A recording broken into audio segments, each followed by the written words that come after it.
Hello, I'm Edward Funk. This is podcast number 72.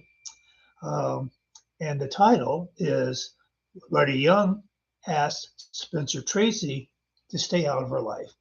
Now, we'll a little ways into the podcast before we really get to that particular point. But uh, where we're going to start out is Loretta's now married to Tom Lewis. He's an advertising executive, and she's jumped back into her movie career. And the first movie she made uh, was called The Men in Her Life. So we'll start with that. Loretta had a frightening experience while filming The Men in Her Life.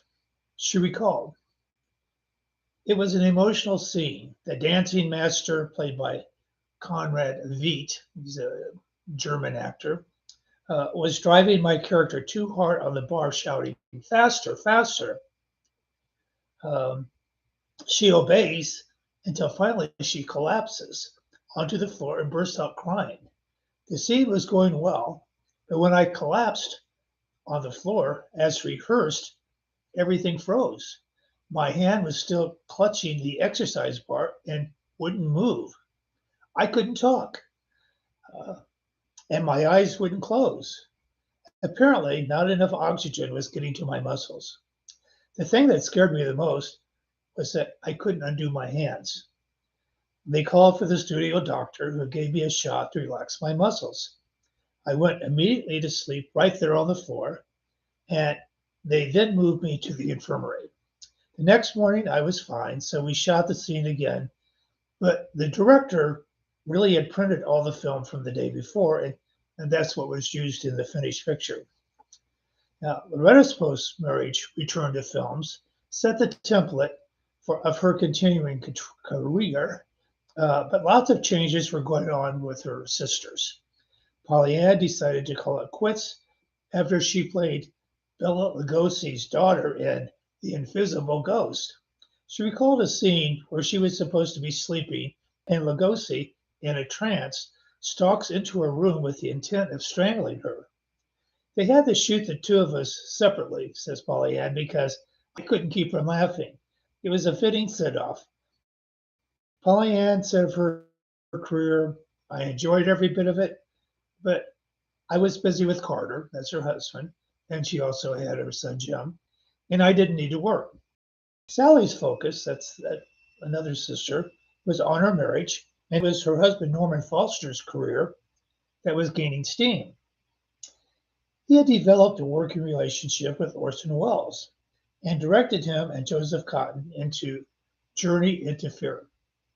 Meanwhile, Georgiana, the younger, she's a half sister, different fathers, began a career of her own. She recalled, I was accompanying Mama to New York, and Bob Taplinger, a writer in one of Mama's tenants, was on the train. A little note here. Georgiana also told me that there was another passenger, Greta Garbo's lesbian lover. I don't remember her name. Okay, back to being in Georgiana's voice. Da, da, da, da, da, da, da. So we stopped off at Washington, D.C., and Bob took us out to dinner. And Howard Hughes joined us. They were both asking, so what are you going to do when you get to New York? I said, well, nothing. I'm just going to be with Mother. They said, well, you should do some modeling. So once we got to New York, Bob, who was on the make for Georgiana, thought it would help him by introducing her to the editor of Red Book magazine. Bob knew the editors of all the fashion magazines. The next night, I got a call to go to the Harry Conover agency, and he arranged for several appointments with Harper's and Vogue. I soon found out that if you work for Harper's Bazaar, Vogue wouldn't use you. So it was better to work for Harper's because then you could also model for Town and Country and Glamour. I worked 6 or 7 months and I loved it. I was doing very well, several covers. I became the biggest model at the Harry Conover agency. Can you believe this family? These 3 older sisters all have leading roles in movies. And then just tripping into it, the younger daughter becomes a very successful model and lands the cover of several magazines. Interesting family. Okay. Now, Gladys had insisted on Georgiana accompanying her on that trip to New York to nip a romance Georgiana was having with a married man. Okay, now for another comment from Georgiana. The guy that I was seeing was a Mexican actor with a rough face, and I found him very. It was Loretta's relationship now to finally end a lingering affection Spencer Tracy continued to express. She recalled, every year on my birthday, Spencer would send 3 dozen red roses. On the first year Tom and I were married, they arrived again with the note, Love, Spence. I could tell it rankled Tom, so I wrote to Spencer. The roses are beautiful, but I'm a married woman now, and your sending me flowers upsets my husband very much. If you do feel as strongly about me as you say you do, please don't send any more flowers. I can't be thinking of 5 years ago.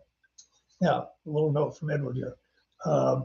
Later that year is when Spencer was in a movie called Woman of the Year. It was the first of the Spencer Tracy, Katharine Hepburn films. Okay. Now, Loretta's commitment to Tom Lewis in marriage included turning all financial considerations over to him. Loretta stated, I never really thought about it. I would make the money, and I expected Tom would know what to do with it. Mama had always handled it before my marriage and did extremely well. Now my husband would take over. Gladys had invested Loretta's discretionary funds into 17 Beverly Hills homes that she furnished and rented. Tom didn't have a background in real estate, and it bothered him to carry mortgage obligations. Tom indicated he wanted to be totally in charge, so Gladys referred to him all the myriad of monthly bills. Loretta recalled, the first time I was in a problem, we had been in the Camden house, that's a house that Loretta and Tom were living in, for several months, and I heard Tom talking on the phone. I didn't know who he was talking to, but he was saying, I don't care what you say. I want it by the end of this month, or we'll take this to court. I said, who are you talking to? He said, your mother. I said, my mother?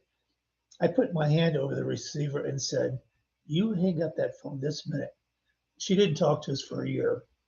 Now, Sally got in the middle of all this, and she recalled, I went over when Tom wasn't home and said, Loretta, Mama is crying because Tom is accusing her of stashing away cash in some bank account.